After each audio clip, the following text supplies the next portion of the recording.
Marvel movies are far superior to DC movies, so we can get that out of the way right at the top.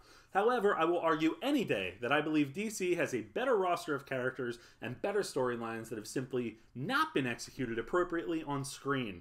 The battle between DC and Marvel fans continues to wage on, at times getting as ugly as the Star Wars fandom when it eats its own. So why not dive into some of the more controversial topics with an exploration of Batman v Superman: Dawn of Justice and Justice League.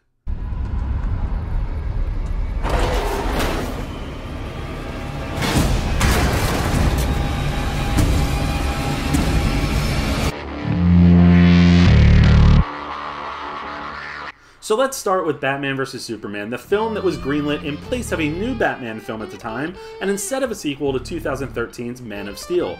Look, the premise of the film is controversial to many, who would argue that Superman could destroy Batman easily, but that argument ignores the morals and values by which Superman lives. Additionally, this is a storyline that is straight out of the comics. It wasn't out of the blue. Zack Snyder took a darker approach to these films than perhaps audiences are used to, but that's something that I quite enjoy. BVS finds the characters at odds due to Superman's destruction of Metropolis in the final battle of Man of Steel, and because he is an unchecked superpower. Love it or hate it, Ben Affleck and Henry Cavill give stellar performances. Doomsday is true to the comics in my eyes. Martha as the uniting factor between the characters is, in my opinion, genius, so don't at me on that one. Why did you say that name? Some scenes do feel rushed, and the story itself could have been told in a future film after more setup of the DC Films extended universe. The Ultimate Edition, however, does include a number of additional scenes that do truly provide details that would help the casual viewer understand the story better.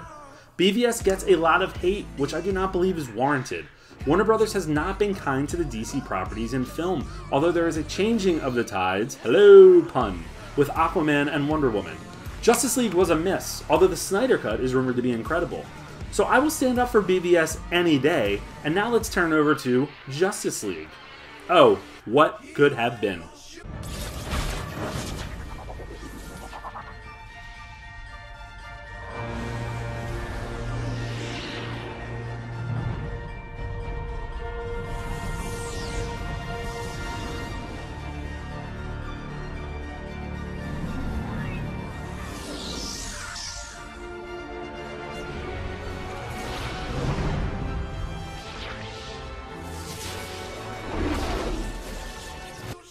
Back in 2017, DC was feeling a bit better about itself, coming off of positive reviews and an impressive box office run for Wonder Woman, a welcome change from the general loathing of Batman vs Superman: Dawn of Justice, released in 2016.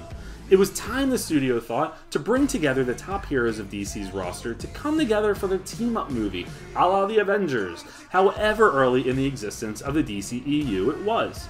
So in November of 2017, we got just that when Justice League made its debut to a somewhat better reception than BVS, but not by much. To understand the inherent problems with Justice League, one need only look towards the production. Well into filming, Joss Whedon, who was responsible for bringing the Avengers to screen, was brought on board to assist director Zack Snyder in delivering an improved product.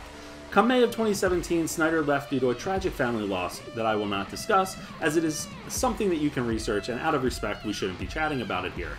Whedon was now in the driver's seat of a vehicle being guided in large part by the directives of the Warner Brothers brass. Worried about tone and depth of the should-be superhero juggernaut film, Whedon reshot a lot of the scenes that was reportedly around 25% and cut out a large part of Snyder's original vision to take the runtime under 2 hours. What resulted was dismal visual effects like Superman's face and that mustache in reshoots, awkward comedic moments that clashed with the more serious tone that Snyder had already established, and a hasty rush to the finish line against a so-so foe. They called him Steppenwolf, the end of worlds. This isn't a terrible film, don't get me wrong. There are some enjoyable moments, but in terms of furthering the DCEU, it essentially sets it back even further. So today, the lore surrounding the Snyder Cut of Justice League promises a much different film than the one that made it to screen. For one, it sits at over 3 hours long, which is over an hour longer than the theatrical version. Many of the original ideas have since made their way online, and in most cases they were confirmed by Snyder and others who worked on the film. The introduction of Darkseid, arguably the biggest bad of the DC universe, is the missing piece that hurts the most for me. How about the fact that the Martian Manhunter would have been revealed as a character we first met in Batman vs. Superman? We would have gotten additional appearances by characters from Aquaman and the upcoming The Flash movie, which were also rumored, and more fleshed out backstories for some of the heroes we had not previously seen on screen, like Cyborg. Ride ain't over yet. My man. In short, fans were robbed. So where does this leave things? Snyder himself has confirmed that he has a cut of the film, and Jason Momoa, who plays Aquaman, has stated with positive enthusiasm that he has seen it. Others have said the same. Warner Brothers has said in the past that it has no plans to release Snyder's cut, but since then, Warner Brothers' parent company has been acquired by AT&T, and last year underwent a massive reorganization. In March of 2019, the studio chief left his role and new leadership was installed. So at this point, I'm not sure what Warner Brothers has to lose. With the exception of Aquaman and the forthcoming Wonder Woman sequel, the DCEU is stumbling along. Yes, a solo Flash film has finally been confirmed with IT director Anthony Muschietti now on board.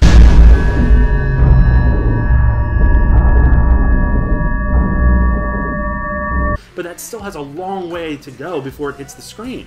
Ben Affleck has departed the role of Batman, and Robert Pattinson is now donning the suit, though it's unknown if his film will be another standalone or if it will tie into the DCEU.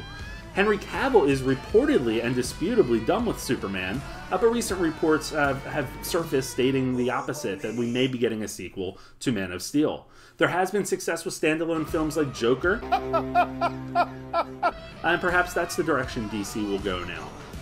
But, you know, Batman vs. Superman and what originally was intended to carry through Justice League is something that I really still want to see delivered. We have the Release the Snyder Cut movement, which has been really great and really powerful, even taking out ads at San Diego Comic-Con and making some donations to the American Foundation for Suicide Prevention. Snyder himself has remained vocal, and, you know, he's in the comments on Vero and releasing tidbits of information here and there. So who knows where it's going to go in the future.